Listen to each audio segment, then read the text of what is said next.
வணக்கம். Dubai drone தாக்குதல் மற்றும் ஈரான் போர் குறித்த செய்திகளை விரிவாக பார்ப்போம். துபாய் முதல் தெஹ்ரான் வரை என்ன நடக்கிறது? அலசல் இதோ. இன்றைய செய்திகள் இதோ. துபாய் விமான நிலையம் அருகே நிகழ்ந்த ட்ரோன் தாக்குதல் உலகையே உலுக்கியுள்ளது. இது ஒரு பெரிய போரின் அறிகுறியா? வான்வழி போக்குவரத்து முடங்கியுள்ளது. மக்கள் திகைப்பில் உள்ளனர். விமான நிலையதி விபத்து போக்குவரத்தை ஸ்தம்பிக்க வைத்துள்ளது. ஈரான் போர் வளைகுடா நாடுகளுக்கும் பரவுகிறதா? பாதுகாப்பு அமைப்புகள் இப்போது எச்சரிக்கையில் உள்ளன. வான்வெளி பாதுகாப்பு. துபாய் விமான நிலையத்தில் பாதுகாப்பு உச்சகட்டமாக பலப்படுத்தப்பட்டுள்ளது. பயணிகள் கடும் சோதனைக்கு பிறகே அனுமதிக்கப்படுகின்றனர். அரசு முழு பாதுகாப்பு உத்தரவாதம் அளித்துள்ளது. விழிப்புணர்வு தேவை. இஸ்ரேல் பிரதமர் பெஞ்சமின் நெதன்யாகு உயிரிழந்து விட்டதாக பரவிய வதந்திகளுக்கு அவரே இப்போது முற்றுப்புள்ளி வைத்துள்ளார். அவரே நேரில் பதிலடி கொடுத்துள்ளார். வதந்திகளை நம்ப வேண்டாம்.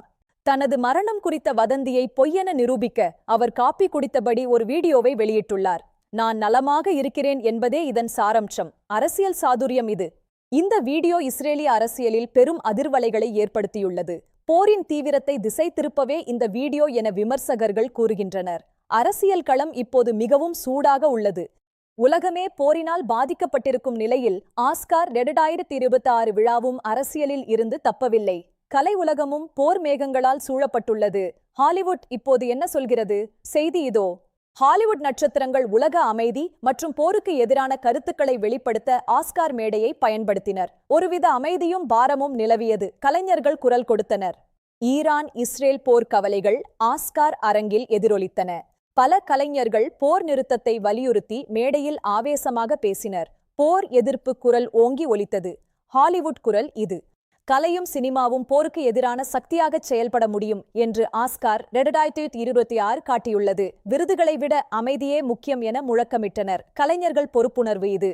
இப்போது போரின் 17வது நாள் நிலவரத்தை ஆழமாக பார்ப்போம். நிலைமை மோசமடைந்து வருகிறது.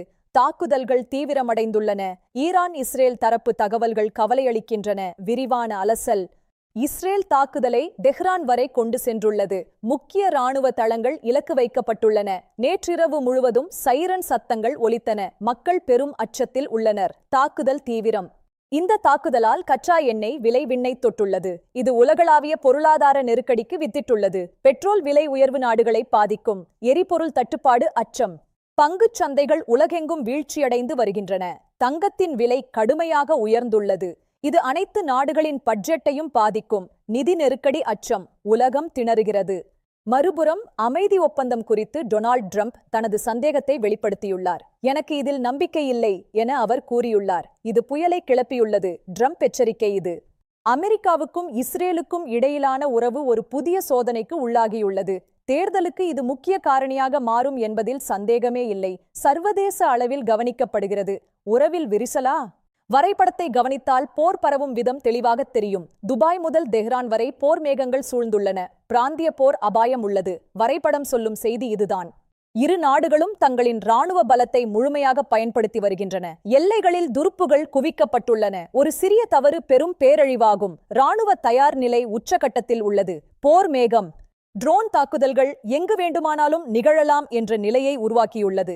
துபாய் தாக்குதல் இதற்கு சான்று. பாதுகாப்பு அமைப்புகளுக்கு இது சவால். புதிய உத்திகள் தேவை. நவீன போர் முறை இது. ட்ரோன்கள்.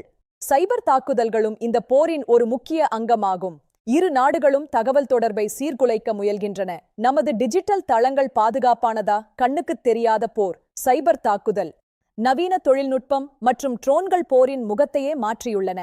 செயற்கை நுண்ணறிவு போர்க்களத்தில் பயன்படுத்தப்படுகிறது. இது போரின் வேகத்தை அதிகரித்துள்ளது. தொழில்நுட்பமே வெற்றியை தீர்மானிக்கும். ஆய்வு.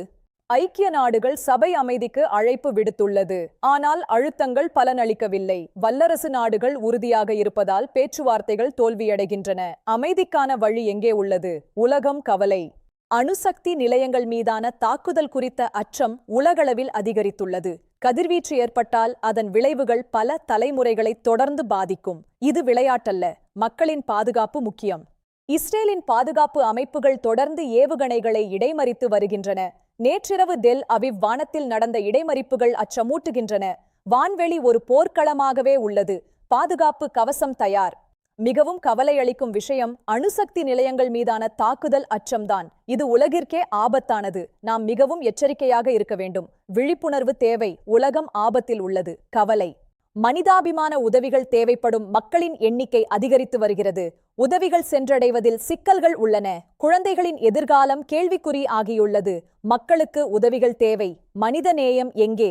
ஆயிரக்கணக்கான மக்கள் தங்கள் வீடுகளை விட்டு வெளியேறி பாதுகாப்பான இடங்களை நோக்கி பயணம் செய்கின்றனர். இது ஒரு மனிதநேய நெருக்கடி. உலகம் செயல்பட வேண்டும். மக்கள் தவிக்கின்றனர். போரின் கொடுமை இது.